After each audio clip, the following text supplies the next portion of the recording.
একজন বাবা তার ছেলেকে উপদেশ দিচ্ছেন, জুতার সেলাই বা রং করতে চাইলে মেরামতকারীর দোকানের সামনে পা বাড়ি দিও না, বরং জুতাটা খুলে নিজে একবার মুছে নিও। কখনো কাউকে কামলা, কাজের লোক, বুয়া ইত্যাদি বলে ডেকো না।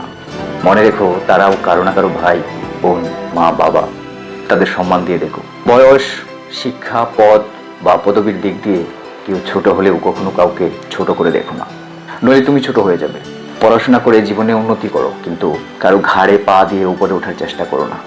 কাউকে সাহায্য করে পিছনে ফিরে যেও না, সে লজ্জা পেতে পারে। সবসময় পাওয়ার চেয়ে দেওয়ার চেষ্টা করো বেশি। মনে রেখো, প্রদানকারীর হাত সর্বদা উপরেই থাকে। এমন কিছু করো না যার জন্য তোমার এবং তোমার পরিবারের উপর আঙুল উঠে।